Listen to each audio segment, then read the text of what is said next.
Кармелюк. Хто бував на Україні? Хто знав Україну? Хто бував і знає, той нехай згадає, а хто не бував і не знає, той нехай собі уявить, що там, скрізь білі хати, у вишневих садках, і весною там дуже гарно, як усі садочки зацвітуть і усі соловейки защебечуть. Скільки соловейків тоді щебече, і злічити, здається, не можна. Одного разу у дорозі вилучилося мені заночувати на селі у маленькій такій хатці у вишневім садочку. Приїхали ми пізно ввечері і зараз спати полягали. На селі хутенько, як сонечко закотилось, помовкли голоси, і рух усякий позмер. Усе округи дуже тихо було. Чутно тільки порошать листя під віконечком, та леління води річкової коло млина, та десь недалечко хтось потихесечку дитину люляв, і очі стулялися. І вже почало снить і марить, що бистра річка, що як минали в очі лиснула, приливає все ближче та ближче, що дерева ростуть і шелестять не під віконечком, а над самісіньким узголов'ячком. І дитинка небачена, колисана узяла на себе лик прудкого, змореного хлопчика, а та, що його колисала, лик молодої, ставної, задумливої козачки. Коли під віконечком соловейко у вишнях свиснув, трохи отдалік другий, третій, і вже не знаю, скільки їх почало посвистувати, наче вони б перегукувались, та потім, як усі разом укупі, защебетали, усе поглушили, ні шороху листя, ні леління води, ні колисання, і весь сон одігнали, усю дрему й мару. Що зімкнеш очі, то щебетання, здається, голосніш розкочується, та істніш. Тома томить усе гірш, сон усе хилить міцніш, та ні втома том'яща, ані сон міцний не змогли сього щебетання. Лучше вже, думаю, устати та сісти посидіти коло віконечка. Узеньку вуличку, як зараз бачу поперед собою, і біленькі хатки з темними віконечками. Через низькі ліси вишенник у білих зяючих квітах. Непевний світ місяця молодика серпорогого, зорі меркаючи, і як зараз чую, як було свіжо, пахучо, тепло. А щебетання гриміло, розкочувалося до самого світу. Так таки й не дали соловейки спати до ранку Божого. Ось така-то колись була деревня на Україні. Невеличка була, усього хаток із 20, і небагаті люди жили там. У одній хатці, що вкрай стояла к полю, жила удова, а у вдовиці був син, дитина єдина, і звали того сина Іван, а на прозвання Кармель. Смільчака такого красеня, такого розумниці, як цей хлопчик удався, пошукати по цілім широкім і великім світі, та ще удень при ясному сонцеві, та ще й свічею пломенистою. Найглибші річкові пороги і нурти перепливати, у самісінькі пущі лісові забиратись, на височенні дерева узлізати, у самі пропасні яри спускатись, то йому було все одно, що вам або нам водиці іспити. Теж куди його послати, то найде дорогу, за що візьметься, усьому кінець доведе. А вже як товариш попросить об чим, то він, здається, з-під землі дістане, а не одмовиться. А коли бідолаха, який убогий, йому вклониться, то він, здається, голівонькою своєю наляже, а вже вдовольнить. Голод, холод, усяку біду і напасть він готовий прийняти для іншого. Що більш виростав той хлопчик, то він кращав та лучшав. І оце він ріс і виріс, і як уступив він у 18-й рік, таким він зробився красеним, невимовленим, невиписаним, що хто його вперше зустрічав, той стане перед ним і оніміє. І потім ніколи вже не зміг забути його обличчя красного. А мати та зроду не примогла споглянути на його без усміху і без поцілунку. Жили вони, Сливе, так само, як і всі люди на селі, трохи заможніш від одних, трохи вбогше від других. Тільки разом скоїлось лихо, біда прийшла на молодого Кармеля. Щодень вбога, щогодина у дні, Кармель усе смутніш та смутніш. А що за смуток такий? За ким і за чим? Ніхто того не знає. Ані мати, ні товариші, ні чужі люди. Перше між товариством його голос чутніш од усіх, його сміх дзвінкіш од усіх.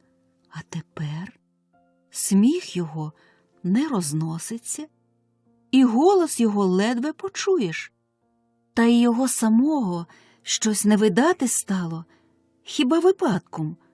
Стрінеться та зійдеться з товариством блідий, мовчущий. Що було ввечері по роботі з товаришами походити, поговорити, то тепер він усе править куди-небудь од усіх заховатись до гаю або у поле, чи у степ далеко сам утікає. Мати не прибере, що їй робити, як їй бути. Зовсім стара і знудилася. Вже як вона собі голову мутила і журила, чи не хоче він того, іншого, 5-го, 10-го, 100-го, усього, що тільки б її сила та воля йому дати. Ні, він нічого не жадає. Збоку дивували люди, що се таке з ним поробилося. Почали люди обсуждати та розбирати. Пішла чутка така, що все з того часу стало йому, як почав він по чужих селах їздити та з чужими людьми знатись, і думали, що, може, подружився він з яким недобрим чоловіком, та й смутиться, мутиться. Як тільки почула се його мати, зараз стала питати його: «Ти туди й туди їздиш, сину?» А він їздив по сільських ярмарках, по хуторах, по деревнях, містах з житом, з усяким зерном, овощем, з плодом. Своє власне, що було на спродаж, спродавати й теж людське часом наймавсь, возив, і було йому найлюбше приятство от такенькі де-небудь поїхати. «Яких ти там людей бачиш?» «Яких же я людей бачу?» – одказує Кармель. «Багатих та убогих». «З якими ти людьми, сину, подругуєш?» – пита мати. «Мої друзі вбогі бідолахи», – говорить Кармель. «От мої друзі». Ну, мати вже зараз думає, що його хто-небудь з багачів обидив або скривдив. І зараз випитує: «Моє ти сердечко миле, хто ж це тебе обидив? Хто скривдив, кажи мені». І вже обіймає його і до серця пригортає, дожида тільки, щоб він їй поскаржився. А вона тутеньки його й пожалує, і попестить, і покохає. Та він нічого не казав, тільки подивись на неї. Мати ще гірш тривожиться та непокоїться, і вже не знати, що думає, собі уявляє, як там обидили й скривдили її сина. І все кажи та кажи, вговоряє його та благає. Ні, говорить Кармель, мене не обижали і не кривдили мене. Та чи так, мій голубе, срібро моє, злото моє, чи справді не обижали? По правді не обижали, говорить Кармель. Та чому ж ти такий в мене зробився? За чим сумуєш? Що бракує тобі? Тоді каже Кармель мамі.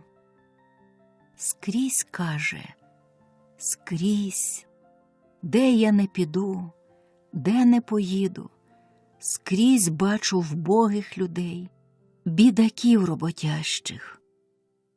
От що мою душу розриває, от що моє серце розшарпує. Мати почала його вговоряти та тішити, як мога. Такеньке вже ведеться, бач, з роду віку, та такеньке, мабуть, судилося, та нічого вже, здається, робити. Тішили і вговоряли, як вміла, а де слів не вистачало, то вона замість їх ніженням та пестінням наділяла. Тільки що Кармель нічим не втішається, нічим не успокоюється. Одного вечора, чудовий такий був вечір весняний, що сама веснянка на думку наверталась. Одного вечора удова Кармелиха прилягла у своїй хатці і, лежачи, думала та горювала, що то за біда така з її Івасем. Сонечко вже закотилось, і зорі меркали у хатнє віконце. Здалека заносилися дівочі голоси й співали веснянку. Невповні розквітші квітки ледве пахли, соловейки тільки ще своє щебетання наладжували, як почулася хода тиха. Двері хатні розчинилися, і увійшов Кармель у хату, оглянувся по хаті, не побачив неньку і сів коло віконця. Може, то від непевного світла вечірнього здалося удові, що він такий блідий. Тільки здалося їй, що він страх блідий і вимучений, і серце в неї такеньке стиснулось тісно, і такечки жалко їй стало своє дитя коханеє, що й голосу не найшлося слова вимовити до його. Мовчки, нишком тихенько вона лежала і на його дивилася. А він дивився у віконце, дивився і заспівав. Ах, що то яка пісня була! Смутна та сумна, з певного та щирого серця виходила. Ой, ідуть дні за днями, часи за часами, а я щастя не зазнаю, горе мені з вами, нещасливим уродився, нещасливим згину. Мене мати породила в нещасну годину, і, здається, молодому нічого журиться, а прийдеться молодому стуги утопиться. Болить моя головонька, оченьками мружу, сам не знаю, не відаю, за чим же я тужу. Вбогі люди, скрізь вас, всюди бачу, як згадаю вашу муку, сам не раз заплачу. Весно моя, весняночко, усім несеш дари, тільки мені безщасному жодної відради. Скрізь дивляться ті очі, що меркнуть від муки, скрізь, усюди потомлені, простягають руки. Із-за квіту пахучого, як сонце злотиться, з-за дерева веселого, як місяць ясниться, вдень, і вночі, і ввечері, і всяку годину. Я ж не маю порадоньки, я од журби згину. Проспівав він, та й замовк. І тоді ледве схаменулася стара мати й каже: «Кармелю, де? В кого ти навчився такої пісні?» Кармель і здригнувся, почувши голос, пізнав неньку, одказує їй: «Сама ся пісня в мене склалась». І вже які він пісні складував, і як їх співав, Господи, милий Боже. Чарівничі се були чисто пісні. Іншому трапилося підслухати, як він співав, дещо перейняти. Тільки що не на веселі радощі сі пісні були складені, і хто їх перейняв, хто почув, кожен голову схилить і задумається. Одного разу поїхав Кармель у чуже село верст, може, за 20 неміряних, у млин. Рано пораненько він виїхав і довго їхав усе полем. Ранок був ясний, найясний, і теплий найтеплий. Поле зеленілось, як оксамит зелений, росиночки блискали, сонечко зіходило, жайворонки співали під оболоками. По нічнім дощечку порох ледве знімався. Над шляхом свіжість така округи і широта, благодать, що не надихаєшся. Він усе їхав та співав, то тихенько співав про себе, то знов голосно, на усе поле пісня розносилась його. Та й сим ранком, ясненьким, ликуючим ранком, усе таки об тім самім співалося у його сумуючі, питаючі пісні. Усе прохалося ради, спокою, вияви, усе, мабуть, ті ж самі постаті вбої скривджені уявлялися, як очима перебігав він квітучі поля округи. Вже великий гай йому на дорозі, і шлях пішов тим гаєм. Величезні, посплічні, міцні дуби стоять, не шумлять і не шелестять, а поміж ними проквітають калинові кущі, проквітає рожа гаєва, а при самій землі росте трава густо і усяке зілля. Кармель їде гаєм і співає, коли бачить. Недалечко від шляху молода дівчина зриває якесь зілля і плаче гіркими слізьми. І у такій вона тузі була, у такому смутку, що ледве чи оглянулася, почувши його пісню. А Кармель в один мет, як її забачив, скочив з воза і опинився коло дівчини. «Добрий день», – каже їй. «Добрий день», – отказала дівчина, глянула на його смутними очима, і вщухли сльози її. З роду й віку, що вона не бачила, не снила такого красення, який стояв перед нею. І не чує вона, що він її питає: «Чого ти, дівчино, плачеш?» А він дожидає її слова одвітного і, глядячи на дівчину, очима б випитав, якби приміг.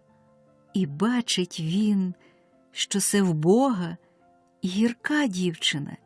Її білі плечі сквозять крізь плохеньку сорочку, спідниця на ній вицвіла й уся в латках, на молодім личку нема рум'янцю, устонькі рожеві не мають звичаю всміхатись, хороші очі впалі й смутні, і сльози по щічках, як зупинились, побачивши його, так краплями й дрижать.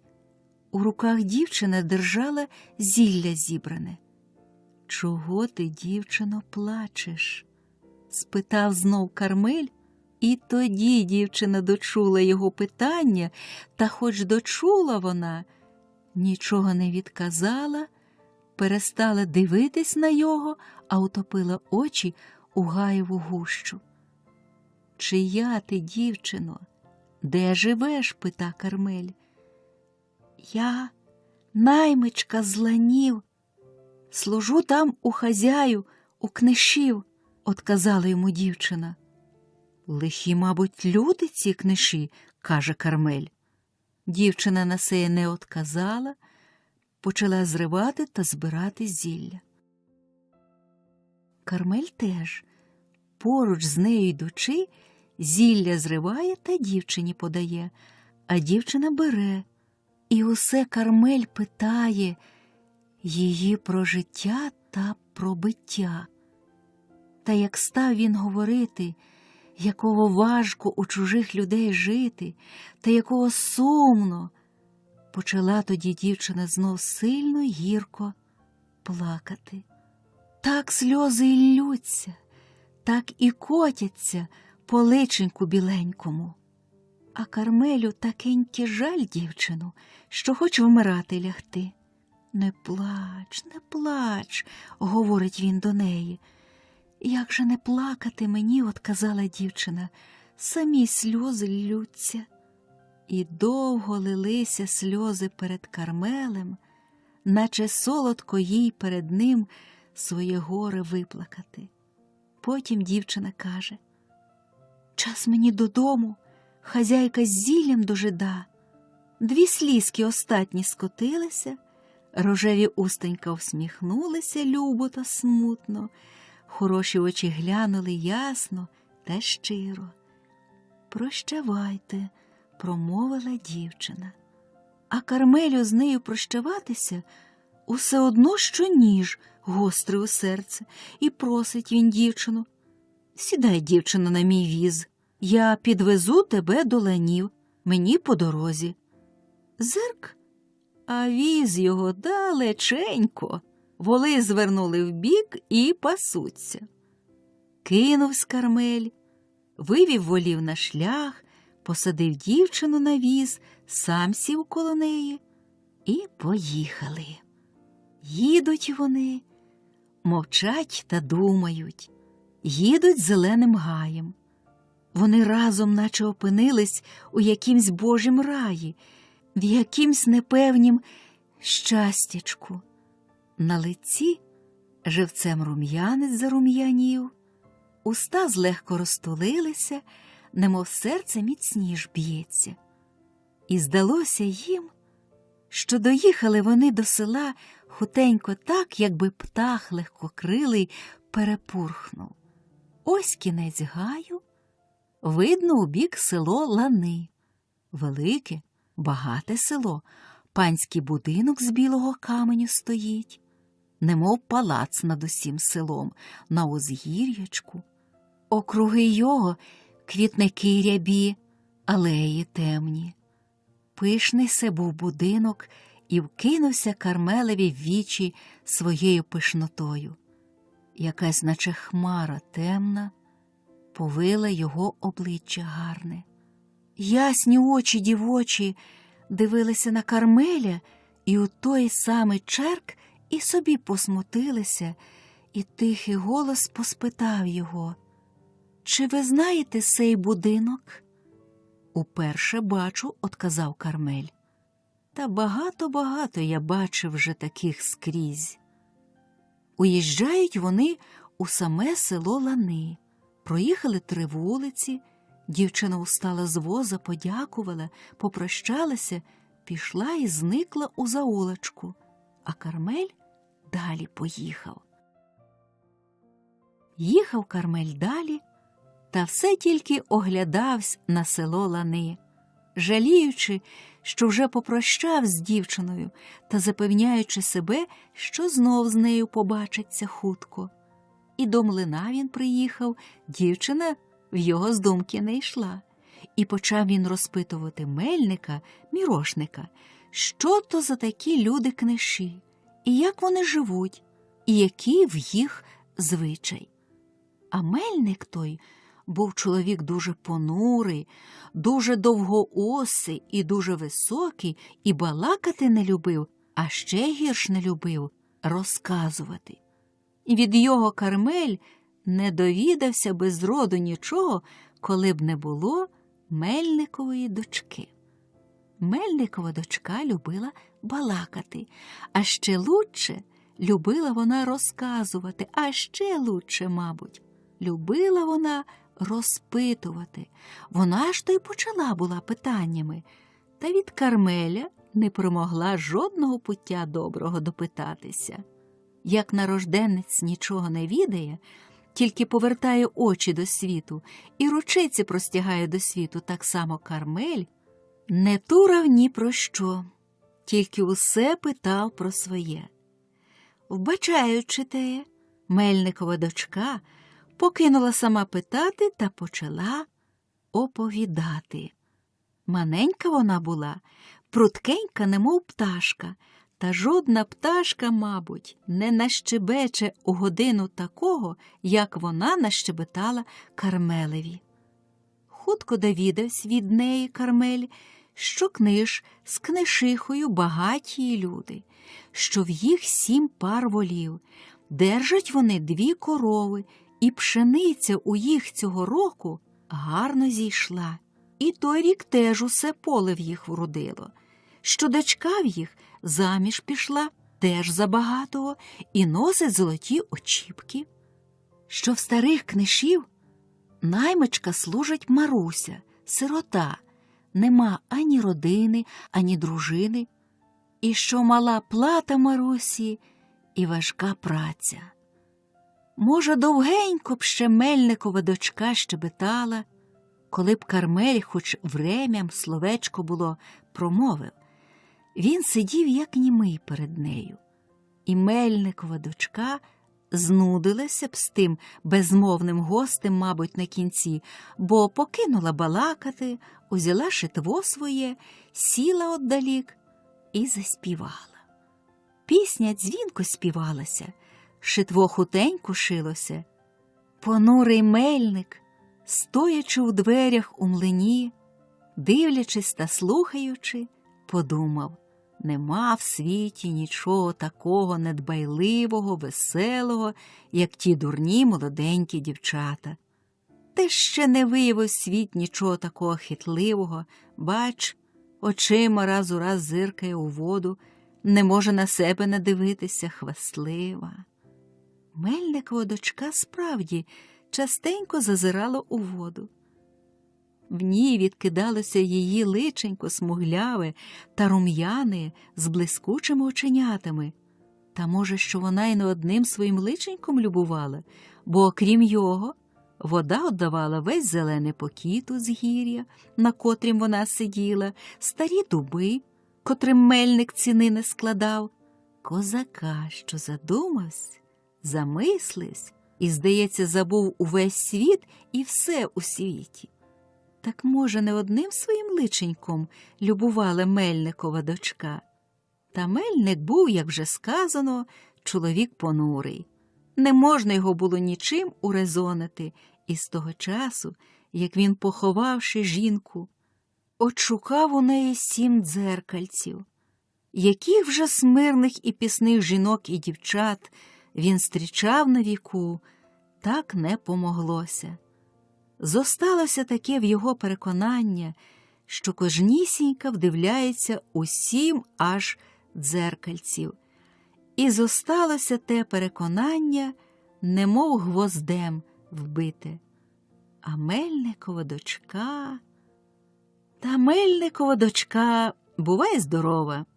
Не будемо вже тут знати, як ти заспіваєш далі і що зробиш далі.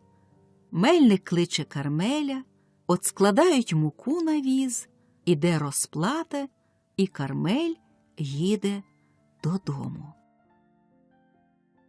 Їде Кармель додому, та все дума про дівчину, про наймичку.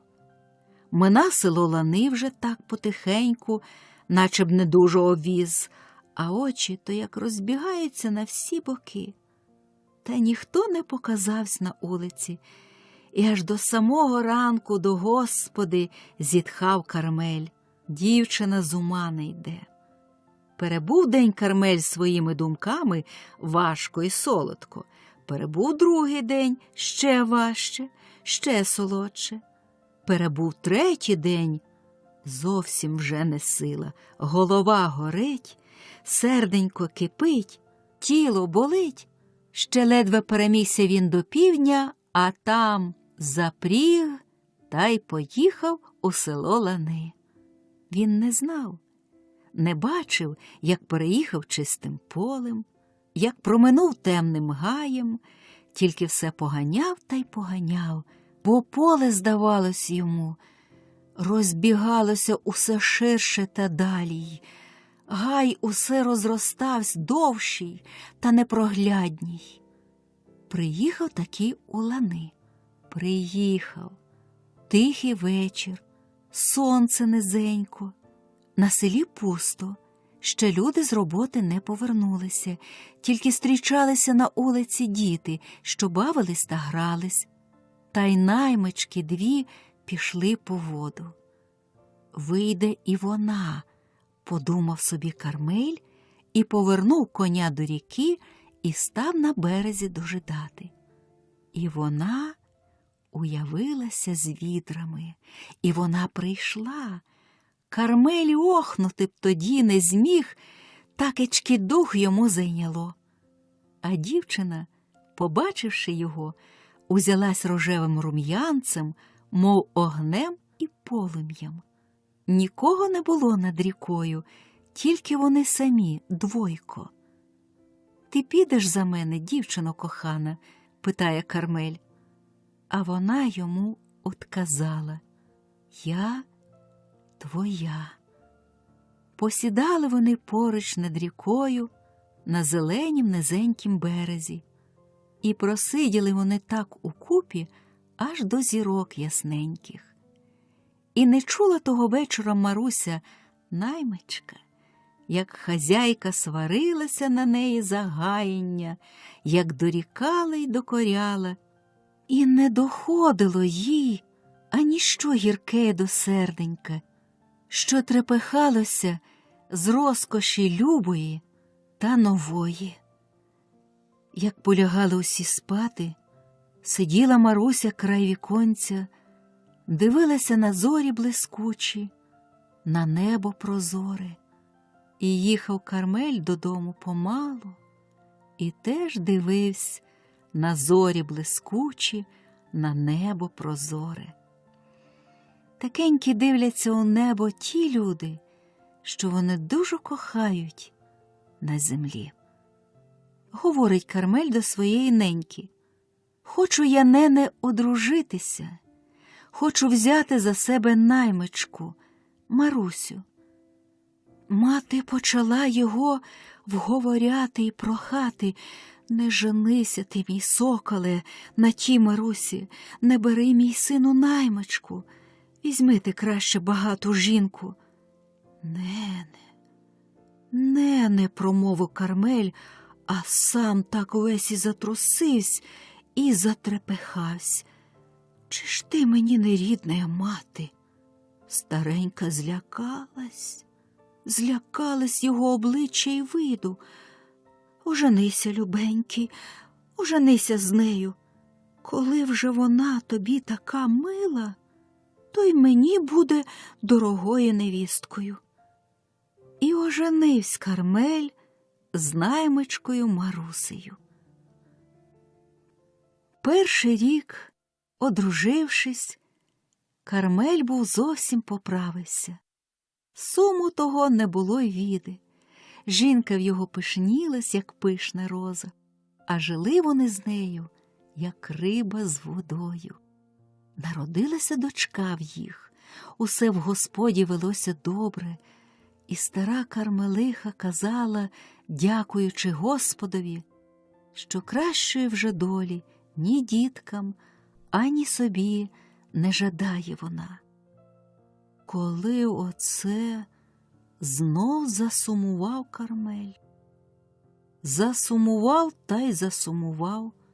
Знов почав з хати втікати, блукати на самоті, знов почав блідніти, зітхати. З чого те лихо повернулося? Звідки нагналося? Чи ж не був він щасливий, коханий і на все довольний. До чого ще гнати? Чого жадати? Отож, власне, одного разу сиділи вони усі вкупі ввечері, по роботі. Ну, тоді, знаєте, як вже усе стихне, сонечко вже запало за зелений гай, і от нахватиться перва зірочка. Тоді, як чоловік, потомлений денною потомою, отпочиває і обіймають його думки та гадки, і чує він і сніж свою кривду чи правду, вживає лучше своє щастя або безталання. Тоді сиділи оце вони усі вкупі і дивилися такенькі, наче б справді не прибирали вже собі чого пожадати. Навіть дитинка маленька нічого, здається, не жадала собі у забавку, бо, сидячи тихесенько між ними, тільки всміхалося рожевими устеньками та блискотіло ясними віченьками. Чого справді було ще жадати собі? Коли ж разом якась думка замутила і засмутила Кармеля, наче злякала, наче світ йому зав'язала. Весь він змінився, наче переродився, і вийшов з хати, каже: «Душно мені щось, піду трохи». Мати стара потурбувалася, чи не хворість яка викидається. Він її заспокоїв: «Ні, ненько, я здужаю». Вірна дружина очима любими питалася його. Він на одвід пригорнув її міцненько.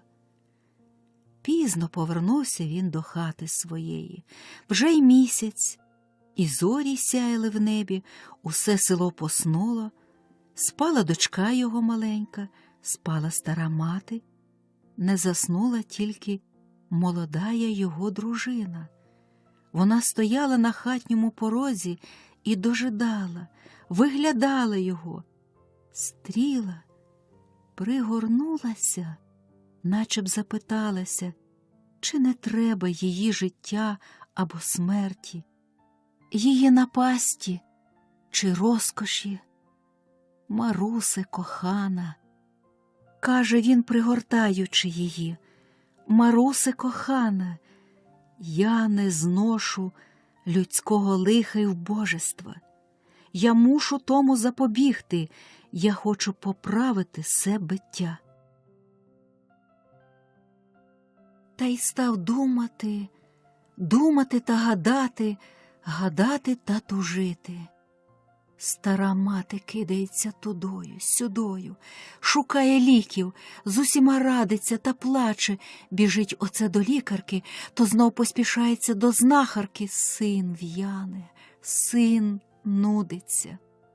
Зовсім старенька з сили вибилася, з журби та тривоги зовсім тям свій розгубила. Молода дружина Кармалева не кличе знахарок, ані лікарок, не радиться нікого, не скаржиться нікому, що в неї там на серці й на душі. Потаюває вона про себе, мовчить, нікому не каже. Тільки рум'янці зникли в неї з личенька, пісні її змовкли, і очі хороші осмутніли.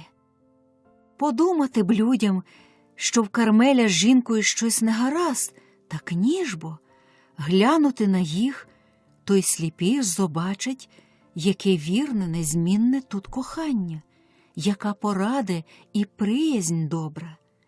Господарство в їх теж у гаразді.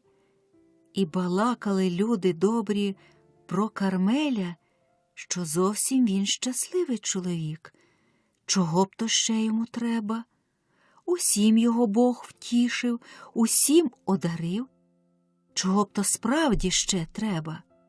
Зовсім він щасливий. Свого щастячка попсувавсь, вередує, да от себе дурить і людей дивить. Інші то й в вічі Кармелеві дорікали тими словами. Кармель нічого не одказував, Ходив він тим часом дні цілісінькі, не промовляючи ні до кого словечка, скорбіючи та сумуючи.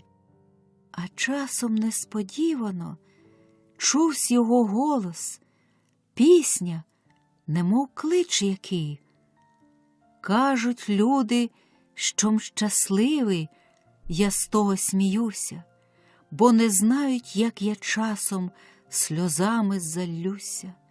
Куди піду і попнуся, крізь багач панує, у розкошах превеликих днює і ночує, убогому, безщасному тяжкая робота, а ще гіршая неправда, вічная скорбота. Молодосте, одрадосте, єдиная сило, порадь мене, як зрівняти нерівне діло. Літа ж мої, літа молоденькі, ой, коли ж ви так даремні, будьте коротенькі. І найшлися поміж людьми люди, що і здригалися на сей клич, і зупинялися, чигаючи, наче доброго спасенного суду, несподіваного, жаданого визволення. Може, не один наймит гіркий, котрий, поганяючи чужу худобу та співаючи свою давню гірку пісню, що немає гірше так нікому, як бурлаці молодому, почувши Кармелеву пісню, вмовкнув і повернувся до хазяйської хати задуманий, і того вечора не чув лайки, не потурав ганьбі, не вважав на хліб. Йому відкраєний на вечерю, а на другий день робивсь немов хворий, не був до своєї роботи й служби незгожий, не приймав хазяйської страви, а очі мав блискучі та ясні, наче молодів, зацвітав цвітом. Може, не один багач, почувши ту Кармелеву пісню, покидав співати теж свою недбалу та потішну і обертав свій погляд здивований у всі боки, йшов оглядати свої вжитки усі і був прискорбен, як той колишній цнотливий багач, що усі його знають. Може, теж вишукавсь не один і такий багач, що важкі скарби віджгалував з легкою душею. Коли хутко разом зник Кармель з дому, з села. Нема його день, нема другий, третій, нема його цілий тиждень. Зник, як вода умила, нікому не кажучи нічого. Стара мати Сливе, що стратила розум згоренька, та з жаху, з ляку ходить, шукає його, наче голку по всіх кутках, закуточках. Дружина сидить у хаті, немов з хреста знята. Малесенька дочка кличе тату, питає, де тато? Марусе, що маємо робити? Як маємо бути? Де його шукати маємо? Пита стара Кармелиха молодої невістки. А невістка отказує: будемо його дожидати, мамо. Дожидати? Може, його вже, Марусе, і на світі нема? Маруся тоді говорить старій: у ту ніч, як він пішов, я чула й питала його, що нам робити, серце, а він казав мені: не шукай мене, не питай про мене, дожидай мене, я сам прийду. Ну, добре ж, добре, будемо його дожидати, промовляє стара Кармелиха. Будемо його дожидати. І такеньки вона зраділа, наче Кармель вже на шляху додому. І в віконце виглянула, І на хатній поріг вийшла, на всі боки подивилася. Проте ж проходять, минають дні за днями, усе вони дожидають Кармеля, і все Кармеля не діждуться, усе нема Кармеля. Оце одного разу було свято тоді, погода. Сиділа стара Кармелиха коло своєї хати на призьбі, дивилася у поле на шлях, а невістка сиділа поруч з дочкою на руках, і дочка щебетала: «Мамо, ти ж теперки німа й глуха», і тягнула маму за намисто, і прикладала дрібненькі пучечки мамі до уст і до вушок, і все дратувало: «Мамо, ти теперки стала німа й глуха, німа і глуха». Молода Кармелиха часом сміхалася дочці, часом міцніш пригортала дитинку до себе. Підійшов до їх сусіда, привітався та й каже: «А чи чули ви, що коло Чорного гаю розбої? Ані перейти теперки тудою, чутно, ані переїхати». Стара Кармелиха була стрепенулася, як сусід промовив: «А чи ви чули?» Та як почула, що це річ про Чорний гай, то й перестала вважати. Чорний гай далеко, у іншому повіті, і Кармелю туди нема по що братись. Хоч би не сказала і того стара, чого йому і в своєму повіті зникнути, і по чому вона порішала, що він близько десь, а недалеко, перестала вона слухати сусідову мову і знов задивилася на шлях.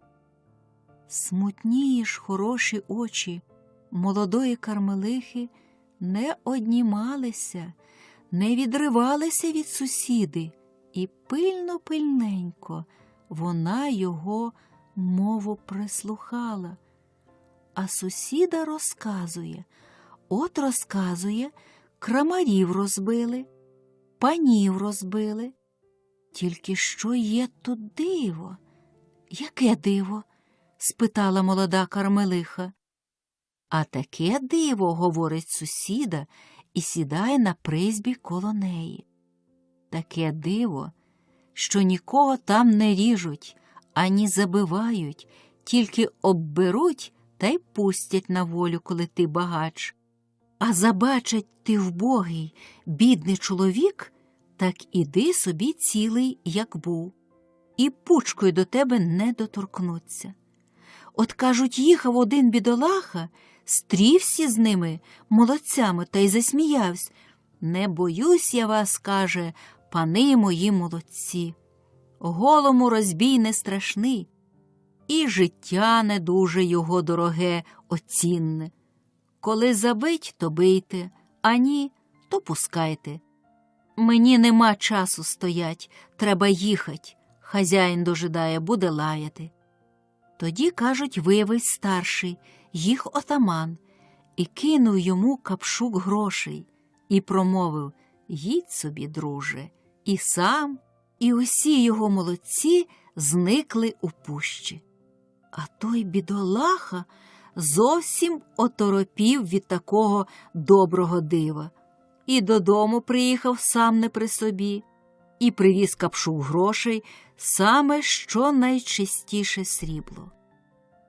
Нічого не промовила на се молода Кармелиха, тільки збіліла, наче біла хустка, поцілувала свою дочку маленьку, що вона втихла в її на руках, і теж слухала, наставивши ушечка. Знов ідуть дні за днями, часи за часами, і щодень, щогодина, то більш усе вісток, більш та більш чуток про розбійників у Чорному лісі. Справді, чудні та небувалі Сирозбійники уявилися, і чудний, і небувалий вони теж розбій правили. Що попадавсь їм багач у руки, вони його оббирали. Попадався вбогий, вони його наділяли, нікого не забивали, не різали. Теж чудний та дивний в їх отаман був. Ішла чутка, що така була краса його невиписана, невималювана, невимовлена, що не можна словом розказати, ані пером описати. Та славили, що не можна й очима було надивитися, бо сліпила вона, як те сонечко пломенисте. Їхала, кажуть, одна скупа пані і везла з собою усі свої скарби великі. Така вона скупа була, що ніколи зроден не розлучалася з тими скарбами своїми ні вдень, ні вночі. Їхала вона чорним гаєм і попалася розбійникам. Оступили її коляску, возниці її слух у бік, говорять до неї: «Пані, гроші віддавай». А пані страшно закричала, та несамовито на весь гай темний, і учепилась руками, немов залізними кігтями у своє добро, не дає. Хотіли в неї відняти, відібрати, так тільки хрумають її старі пучки, а не відриваються, і очі хижі блискають у світі місяцевому, наче в хижої голодної вовчиці. Виходить тоді отаман сам з пущі і промовляє до неї: «Віддай пані гроші, пожила у золоті, у розкоші, буде вже з тебе, дай іншим». Як глянула пані на отамана, то навіть скарби свої з рук випустила. Як блискавиця вразила її та краса чаруюча. Впала пані без пам'яті, бо скупощі її аж за серце вхопили, а та краса збавила силу всю. І їхала теж молода дівчина, багата, з братом своїм, і теж попалися розбійникам. Брат був чоловік хоробрий, оглянувсь округи. Гай стоїть стіною чорною одусюди. Одусюди обступили люди високі, кріпкі, міцні.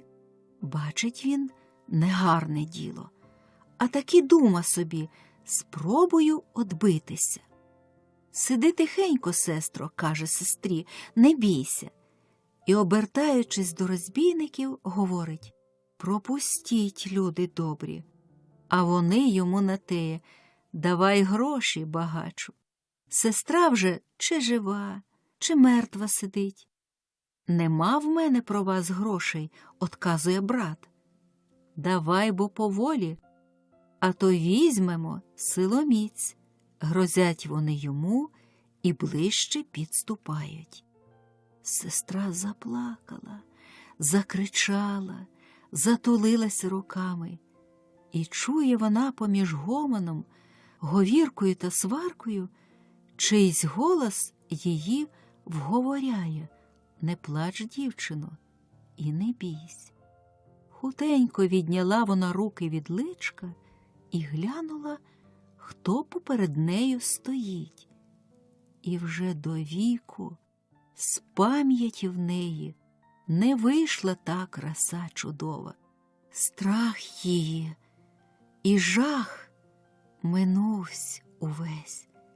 І такий спокій обійняв її, що хоч жити, хоч помирати зараз, усе те зарівно.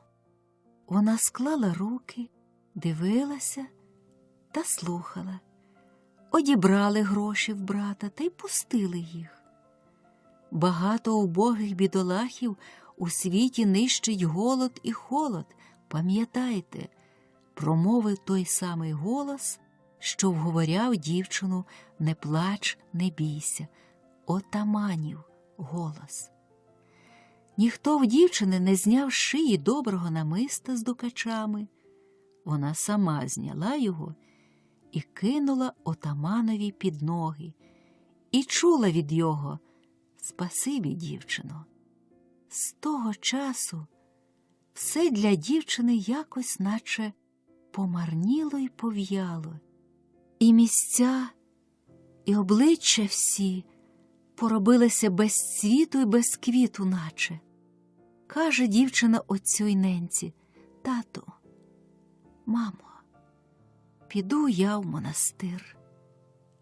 І пішла у черниці, а брат її, не кажучи слова, не давши віди жодної отцю, ані матері, ані приятелеві, ні товаришеві, зібрав усе добро, яке собі мав, покинув усю придобу, залишив і спокій, втік і пристав сам до громади у Чорному лісі. Коли оце в Кармелевім селі пройшла чутка, що се їх Кармель отаманує в Чорному лісі. Пройшла чутка і зрушила старого і малого, доброго і лихого. Котрий козак стрічась, то все козак заклопотаний, котра козачка проходила, то все козачка розтурбована, у тривозі. Дійшла чутка до Кармелевої матері старої і до його молодої дружини. Стара мати говорить, слізьми слова свої приливаючи до невістки: «От люди лихі, от недобрі, Марусечко, от поговір який на мого Кармеля, от позлодійка яка на мою кохану дитину. Не йму я віри сьому, не йму віри. А як віри пійму, то вмру. А ти ж, Марусе, що ж ти?» «Я житиму і кохатиму», – говорить Маруся. А малесенька дочка стояла тут та слухала, і собі теж бубонить: «І я з мамою, і я з мамою». Проминуло ще багато днів, і одного разу вночі ніч була ясна та тепла, місяць світив і зорі, сади у квіту стояли, хати у тиші й сні, соловейки щебетали. Кармелева дочка спала солодко, легенько дихала. Заснула теж і стара мати, нагорювавшися, наболівшися. І спала невпокійним сном. То зітхала вона у сні, то знов скрикувала, схлипувала. Сон хоч зміг неміцну стареньку, та спокою їй не дав. Не спала Кармелиха дружина.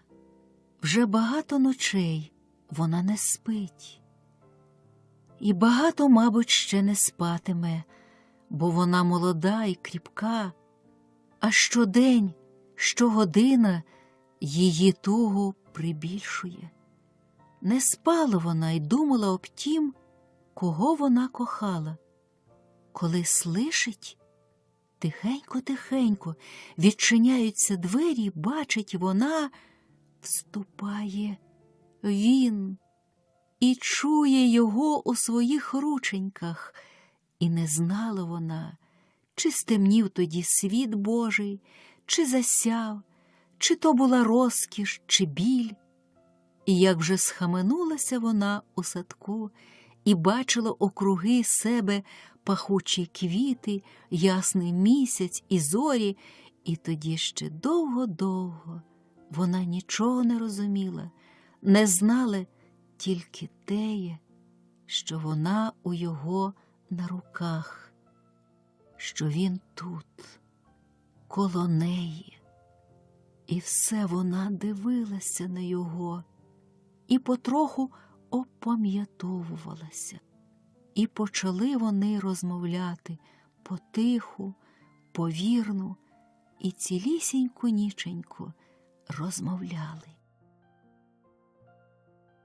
Місяць скотився із неба, зорі поховалися, соловейки позмовкали, рожевий розсвіт почав рожевіти, і древесні листочки затрепехалися, і Кармель обняв, поцілував дружину, прощаючись.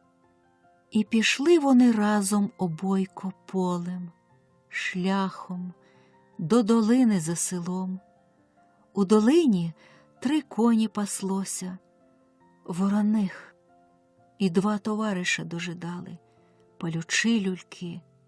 Тутеньки ще попрощавсь Кармель із дружиною, і чули товариші, що промовив він до дружини: «Буду до тебе». І усі 3 спали на коней та й помкнули.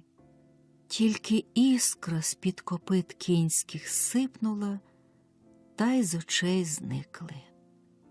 А Маруся повернулася додому. І дома, і у сусідів усі, і усе ще спало. Тільки що розсвіт порожевів пломенистій, та древесні листочки жваві трепехалися. І знов пішли дні за днями, і часи за часами, і щодня, щогодини розбійнича зграя в чорному лісі прибільшалась, і щодня, щогодини багаті та вельможні люди гірш та гірш лякалися і тривожилися. І порішили вони так, чи інак, не жалуючи нічого, зловити отамана. І вирядили шукачів та слідців, і обіцяли велику їм плату й нагороду, аби ви нам того отамана узяли. Оце ж ті шукачі й слідці розроїлися скрізь купами, шукаючи та висліджуючи.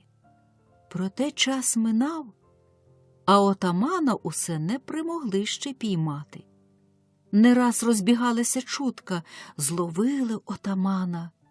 І цілі тичби людей збігалися на його дивитися, порушені причаством, недовірством, дивом, цікавістю, непевністю, адже чутка показувалася неправдива. Правда, що зловили десь у лісі чоловіка непевного, та це був якийсь бідолака, що його вигнала на великий шлях нуждонька та бідонька, або й зовсім безвинний перехожий часом був схоплений. Чутка така теж розбігалася, що чарував усіх отаман, що очі одводив, доторкався серця. Розбігалися чутка, що його голоса чути, його погляда стріти, а його краси бачити ніхто в світі не приміг безпричасно та недбало, що він кожного чарував, приманював до себе. Була навіть така чутка, що багато шукачів і слідців його у руці держали вже та пускали оманені, а потім вже до віку не були годилися на свою службу. Та знаходяться ж у світові красному люди, що їх жодна краса не вчарує, жодна не омане омана. І от знайшлися такі на отамана, і узялися його слідити та висліджувати безотпочинно, безусипливо, так як безотпочинно і безусипливо він утікав від них удень і вночі, і ввечері, і ранком темними гаями, широкими полями, безкраїми степами, низькими долинами та лугами, високими горами. Одної темної ночі, як усі спали, Кармелева дружина стояла в своєму садочку під вишнею, немов і змурована, поки не виявилася висока постать від долинки.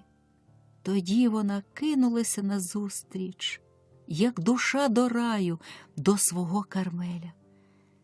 Він задиханий, зморений, потомлений, помучений, пригорнувши її, не зміг довгенько придержати у своїх зомлілих руках, ледве зміг слова промовляти. «Гонять мене, як хижого звіра, Марусе», – промовив Кармель. «Вже 3 дні і 3 ночі никаю, не зупиняючись, товаришів розпустив». «О, коханий, – каже Маруся, – і в нас тут були, питалися усіх. Усі отказали, нічого не знаємо. Учора…» «Що це таке?»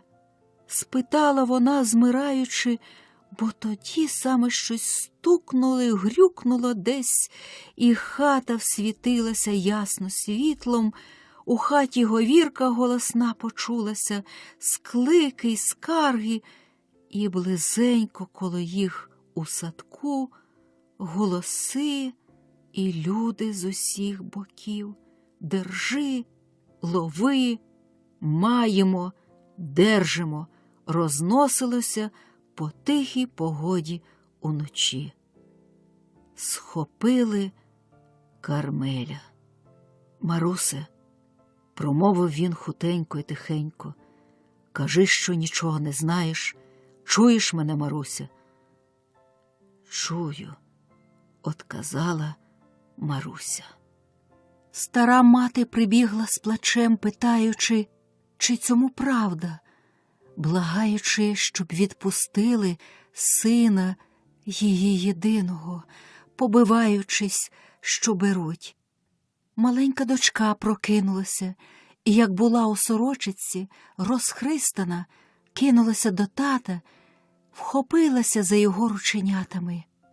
Усіх одірвали від Кармеля, укинули його у візок і повезли шляхом, а усе село знялося, наче рій, і гудучи дивилося услід, а за возиком поспішалася Кармелева дружина з дитинкою на руках. Стара мати не здужала пішки побратись. Омліваючи раз у раз, вона дожидала, поки запрягали для неї коня парубки, порушені духом, доторкнуті до серця непевними руками. І привезли Кармеля у велике місто в кайданах і зачинили у кам'яну темну темницю. Багаті кричали: «Дождавсь, Кармелюк, отже й заплата Кармелюкові». Вбогі люди потихо розмовляли. Молодиці й дівчата плакали, старі люди хрестилися, благаючи: «Помилуй, Боже, помилуй, Боже милий». За Кармелем услід прийшла його дружина з дитинкою і привезли його стару неньку. Почали судити Кармеля і судили його чималий час. Чи хто йшов тоді, чи хто їхав минаючи, кожен бачив по всяку годину на плацу проти німої зачиненої темниці стару, прибиту на останній своїй літній силі, що тут сиділа на великому камені та плакала. Як хто до неї підійде, своє лихо розказувала, побиваючись. І молоду молодицю, що безмовно сиділа, наче стративши таки дощенту усе дороге та любе, як дощенту рум'янець з лиця в неї зник, а біля неї маленьку дівчинку.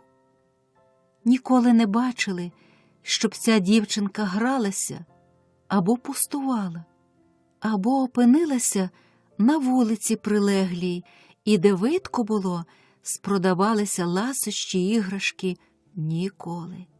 Смирнесенько коло молодиці сиділася дівчинка малая, часом тихесенько щось питаючи в неї або до неї промовляючи, часом горнучись до старої, що її з плачем обнімала і пригортала слабими, недолугими руками. Вони сливе жили тутенькі, проти темниці, тут, на великому сірому камені, що його незвісно хто, коли і для чого поклав серед плацу. Вони свій обід мали і вечерю. Мабуть, вони б і ночували тут, да не позволяли на се міські порядки, то мусили щоночі братись до хижки, де найшли собі містечко, і там лягати з вечора. Останній погляд був на темницю, на її понурі віконечка, і думка остатня понад нею носилася. Уранці думка перша в темницю летіла, і перший погляд жадав того ж понурого образу темниці. Жодної полегкості, жодної зміни не робилося, тільки що погода все холодшила, осінні морози пали, вечори й ранки стали морозити. Усі люди вже загорнулися в кожухи, усюди в печі запалили по хатах. І малая дівчинка хутче та хутче бігла ввечері до хижки, а ранком на своє місце, на великому камені проти темниці. А стара вже не мала сили кроку перейти, не спираючись на молоду невістку. Усі вони знали, який суд буде, і тільки дожидали того дня, коли скінчиться. Прийшов день той, ясний, холодний, сніжок потроху порошив, коли відчинилася темниця, і глухо брязкаючи кайданами, почали виходити злочинці пара по парі. На плацу зібралась купка людей, дві якісь жінки плакали, виглядаючи своїх поміж парами в кайданах. Якого лихих, розпачливих голів пройшло поміж тими парами. От Кармель! Хто має з ким попрощатися, позволили попрощати. Кармелева мати впала, побачивши його. Жінка його з дочкою були коло його зовсім напоготові за ним іти в далеку дорогу, та Кармель, попрощавшися з ненькою, став прощатися з жінкою, з дочкою і щось тихенько промовляти. Жінка спахнула на лиці, почувши його слово, як від непривіденного жалю. А дочка скликнула: «Ми тебе не хочемо кидати». «Тату!» двічі чи тричі, а далі, обхопивши батька, закованого ручечками, заплакала. Тим часом пронеслося поміж купою: «Кармелюк! Кармелюк! Це Кармелюк! Де він? От він!» І ціла купа, наче хвиля морська, порушилася і колисалася. Казано рушати з сильним, і рушили. Купа людей бігла за ними, проводила їх за місто, далеко на шлях, і купа усе прибільшилася, усе голосніше чулася: «Кармелюк! Кармелюк!» Кидано гроші з усіх боків, посилано услід: «Помагай, біг!» Вели мати за Кармелем, йшла жінка з дочкою коло його. Коли ж казано усій купі завернутися. «Умру я, хутенько вмру», – промовила стара мати, ледве дихаючи, а дочка мала, цілуючи, милуючи тата, скликнула: «Коли б же із тобою йти?» «Усе буде, як кажеш», – промовила вірна, віддана дружина. «Сподіваємося на ліпші часи», – промовив Кармель. «Рушать, Рушать! І рушили. Усе далій та далій. Вже не чути глухого брязкання від кайданів, ледве вже постаті мріють. От і зовсім зникли.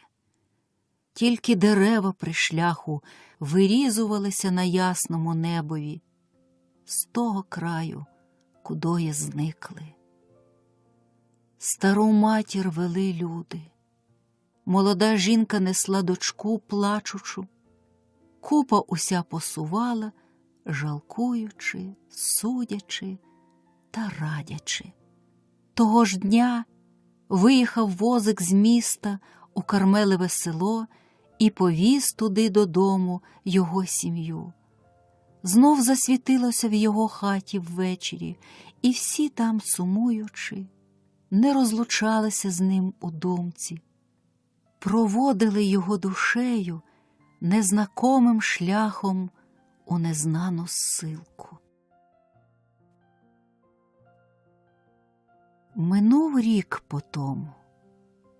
Стара мати, як пообіцяла хутенько вмерти, так і вмерла.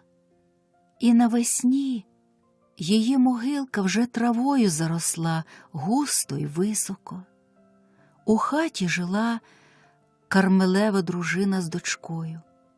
Колись хутенько після того, як Кармеля зіслали, сусіда, гладячи по голівці його дочку малу, любенько спитала: «Що ви поробляєте з мамою, маленька?» А маленька отказала їй: «Дожидаємо». Бо вони дожидали. Казав Кармель дожидати його, зістатися вдома, легш визволюся і повернуся сам. Буде, як кажеш. На те отказала вірна дружина і на все згодилася. Далі вже мала дочка підросла, навчилася ошамненько у мові поводитися. Ніхто вже не чув, що вони дожидають Кармеля, та вони дожидали його. Дожидали щодня, кожної ночі, кожної години. Дожидали удосвіта і ранком, і вдень, і ввечері, опівночі, від зоряниці до зоряниці, від ночі до ночі. Усе дожидали. І минали їм такечки години, дні, тижні, місяці.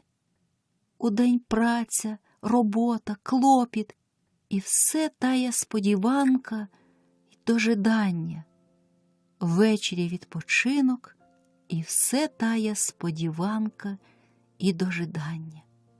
Удень часом сусіда увіходила до їх, і денний гук, і гомін, і клопіт, і їх трохи поїдав собою, а ввечері, як усе втихало, і не знімалося жодного округи пороху, мати з дочкою тихенько сиділи, засвітивши в хаті, наче на привітання. Дочка мала й не бралась до іграшок. Любила вона з ненькою розмовляти та часом співала маленьким голосочком батькові пісні. І як вже старалася мала виспівувати краще, так старалася маленька, що личенько починало палати, сердечко колотитися, і вся сама маленька трепехалася. Мамині очі дивились на неї, і руки простягалися, брали її до себе, пригортала. Маленькі рученятко обіймалися коло маминої шиї, і такенькі довгенько-довгенько вони зоставалися довгенько, часом до глухої ночі. Пізно-пізно. Ніч вже минає, світло згасає. Дитинку, що не радилася лягти у постільку, зможе сон колоненький, і молода Кармелиха у досмертній тузі та печалі затулить личенько білими руками. І такенький час минав та минав та минав. А вони дожидали та дожидали та дожидали. Одного вечора сиділи вони у хаті, засвітивши світло, як завсіди, і думали усе тієї ж думки, і сподівалися усе тими ж сподіванками. Котрого вже то вечора, у котрий то вже раз дочка мала промовляла: «Може, сьогодні, доненьки?» Обойко вони сиділи тутеньки. Коли ж хатні двері відчинилися, і він, дожиданий, уявився поперед ними. Боже світе, Боже світе! На другий день у селі усе прокидалося і сповнялося, село спокійним щоденним гомоном, і сонечко ясненько зіходило, і як перш виходила уранці на роботу Кармелиха молода, так і тепер вийшла вона, вийшла, подивилася округи, подивилась, наче б усе округи змінилося, та як заплаче сильненько, як заридає, не з жалю, бо як дочка мала кинулася до неї, вона ж благенько-такеньки всміхнулася, як споглянула. Так же бо променіло з очей хороших відрада сама. Хутенько потім Кармелиха спродала хату свою, попрощалася з усіма і покинула село з дочкою. Чули від неї люди, що, може, побереться вона до блигомого міста і там оселиться, теж, може, й дочапає аж до самого Києва. Напевне, ніхто не знав, кудою вона побралася, а ніде вона пристала на життя. Правда, плескав хтось десь щось, нібито бачили молоду Кармелиху з малою дочкою у хуторі далекому, глухому, де вона заробляла. Друга знов віда така була, що вона у місті ходила на Поденщину. Усі, хто знав її, жалкували молоду, тиху, молодицю і дочку її малу, згадуючи їх перший талант та балакаючи про біду їх теперішню, сучасну, що й лихо, і вбожество разом спостигло, бо з того часу, як лихо скоїлося, вони втратилися багато, та, може, теж і не так, як колись, дбали добре та піклувались щиро. А тим часом Кармелеві вороги не всипляли. Казано взброїти шукачів і слідців, повелено стріляти, якщо не можна буде живцем взяти. Багато тих днів минуло, що кожного дня молодиця й дівчинка зустрічали кожне обличчя, чи не несе воно страшної віди, прислухали до кожного слова, чи не промовиться гірка вість. Багато перебулося тих днів, поки аж прийшов той день, що по місті новина, як стріла, пролетіла: Кармелюк ранений, Кармелюка везуть. І привезли його. І знов йому темниця темна, суд угніваний, важчі та кріпші кайдани, і силка дальша та скрутніша. Знов його стріла, і провела людська зграя купами, жалкуючи. Тоді знайшлася його жінка і дочка. Як першого разу вони тепер його проводжали, як першого разу вірна дружина знов промовила до його: «Буде, як кажеш». А дитина плакала, цілувала його, а він, як перш, сподівався на ліпші часи.